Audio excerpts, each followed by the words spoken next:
This morning's scripture readings come from the Old Testament. The first part is Exodus chapter 1, verses 8 to 14, and then Exodus 3, verses 1 to 15. Now a new king came to power in Egypt who didn't know Joseph. He said to his people, "The Israelite people are now larger in number and stronger than we are. Come on, let's be smart and deal with them. Otherwise, they will only grow in number. And if war breaks out, they will join our armies, fight against us, and then escape from the land." As a result, the Egyptians put foremen of forced work gangs over the Israelites to harass them with hard work. They had to build storage cities named Pithom and Ramses for the Pharaoh. But the more they were oppressed, the more they grew and spread. So much so that the Egyptians started to look at the Israelites with disgust and with dread. So the Egyptians enslaved the Israelites. They made their lives miserable with hard labor, making mortar and bricks, doing field work, and by forcing them to do all kinds of other cruel work. Now Moses was taking care of the flock for his father-in-law Jethro, Midian's priest. He led his flock out to the edge of the desert, and he came to God's mountain called Horeb. The Lord's messenger appeared to him in a flame of fire in the middle of a bush. Moses saw that bush was in flames, but it didn't burn up. Then Moses said to himself, "Let me check out this amazing sight and find out why the bush isn't burning up." When the Lord saw that he was coming to look, God called to him out of the bush, "Moses, Moses." And Moses said, "I'm here." Then the Lord said, "Don't come any closer. Take off your sandals because you are standing on holy ground." And he continued, "I am the God of your father Abraham's God, Isaac's God, and Jacob's God." And Moses hid his face because he was afraid to look at God. Then the Lord said, "I've clearly seen my people oppressed in Egypt. I've heard their cry of injustice because of their slave masters. I know about their pain. I've come down to rescue them from the Egyptians in order to take them out of that land and bring them to a good and broad land, a land that's full of milk and honey, a place where the Canaanites, the Hittites, the Amorites, the Perizzites, the Hivites, and the Jebusites all live. Now the Israelites' cry of injustice have reached me. I've seen just how much the Egyptians have oppressed them. So get going. I'm sending you to the Pharaoh to bring my people, the Israelites, out of Egypt." But Moses said to God, "Who am I to go to the Pharaoh and to bring the Israelites out of Egypt?" And God said, "I'll be with you, and this will show you that I'm the one who sent you. After you bring the people out of Egypt, you will come back here and worship God on this mountain." But Moses said to God, "If I now come to the Israelites and say to them, 'The God of your ancestors has sent me to you,' they are going to ask me, 'What's this God's name?' What am I supposed to say to them?" And God said to Moses, "I am who I am. So say to the Israelites, 'I am has sent me to you.'" And God continued, "Say to the Israelites, 'The Lord, the God of your ancestors, Abraham's God, Isaac's God, Jacob's God, has sent me to you. This is my name forever. This is how all generations will remember me.'"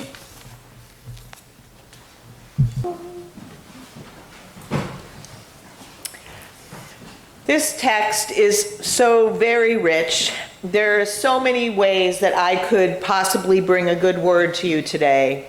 I could do a whole week, a whole month worth of messages from this text alone. This story is a defining story of who God was and who God is and continues to be. God is creator, and God is the one who brought God's people out of Egypt, out of slavery and oppression in Egypt. God is our creator and our rescuer. Now, Moses is pretty much the vessel for our story today. Moses is as a specific, very imperfect person who can convey the reality of bondage and oppression that the people are facing. The setting is definitely that of bondage and slavery and oppression. Moses encounters God, and last week Jacob encountered God at the Jabbok River. But this week Moses encounters God up on Mount Horeb in a burning bush, a bush that keeps burning. One of the commentators said, I wonder how long that bush was there that kept burning until somebody noticed it. But Moses notices this burning bush, and he is curious about it. In fact, Moses' encounter with God begins with a holy curiosity.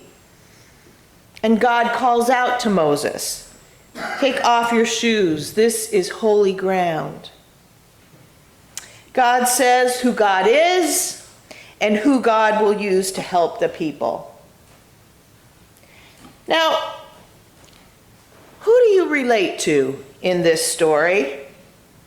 Do you relate to the Hebrews held captive to outside forces, or to the Egyptians who wittingly or unwittingly cause the oppression? See, I believe that many of the words and images in our text today are really not dissimilar from some of the circumstances and emotions within our society at large today. In many ways, the Egyptians' perspective, metaphorically speaking, mimics our own outlook on life and our actions as a society more than we think or more than we want to admit. This story continues the narrative of the promises made to Abraham, of those promises of descendants and the promises of land and promises to be a blessing. All the promises have been kept up until this point in this narrative, except for the land. The Hebrews have become a great nation. In our narrative from Exodus this morning, we are told that the reason for the Egyptians' actions stemmed from their fear of being taken over. Fear that the Hebrews, the descendants of Abraham, might assemble a strong army who could attack the Egyptians. It was not out of hatred or revenge or greed that the Egyptians embarked on such a strong campaign against the Hebrews. It had more to do with the fact that the Egyptians were afraid that their liberty within their own land would be threatened by these foreigners, these outsiders, these immigrants. They feared that these aliens would take their jobs. They would reduce their available wealth. They would be a drain on their welfare system. They would limit the opportunities for their own young people and ultimately threaten their own precious values and their way of life. Does that sound familiar? Are we like the average Egyptian citizen back then, living our best life while Pharaoh tries to kill babies?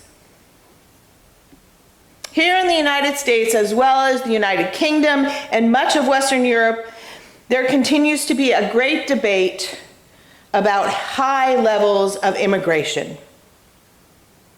The strategy of Pharaoh is similar to our own governmental leaders as they speak of refugees and immigrants at the United States borders.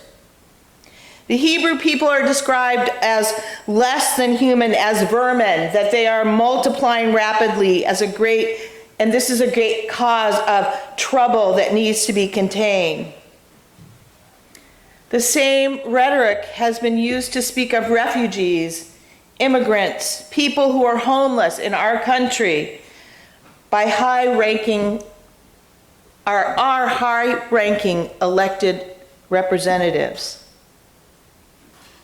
Like the Egyptians, there are some here in the United States and other countries who feel threatened by the social change that appears to be happening so quickly all around them. Many are anxious. Some feel held back or undervalued, while others feel unwelcome, like second-class citizens, and in the worst of circumstances, are victims of discrimination or violent acts. As with the case in the story, we need to be very careful. What can begin as a smart management of a situation can too easily become ruthless and bitter oppression. I believe God is calling us to pay attention. Be conscious of the way we treat the strangers among us and the way we make other people feel. People are suffering, are victims of open hostility, or are dying as a result of xenophobia run amok here in the United States as well as throughout the world. Ultimately, don't we believe that the gospel of Jesus is more about the liberations of those who are oppressed, the acceptance of all people as God's children, and the welcoming inclusion of all people in a fair society than it is about protecting the values and opportunities of one group over that of another?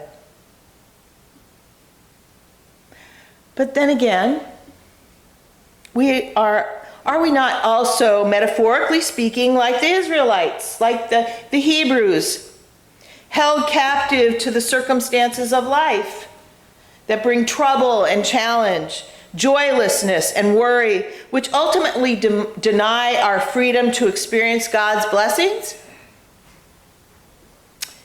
Many times in life, we can find ourselves in a position of feeling limited by our circumstances. This is hard and quickly affects how we feel and how we move about in the world. Poor health, grief, financial troubles, addiction, anxiety, and the list goes on, can and does hold us captive at times. Sometimes the actions of others, or indeed the failure of support agencies to do their job, can leave us feeling that way too. My best friend Sandy was so stressed out when her husband came down with leukemia, not with the medical appointments and his treatment, but by dealing with the insurance companies.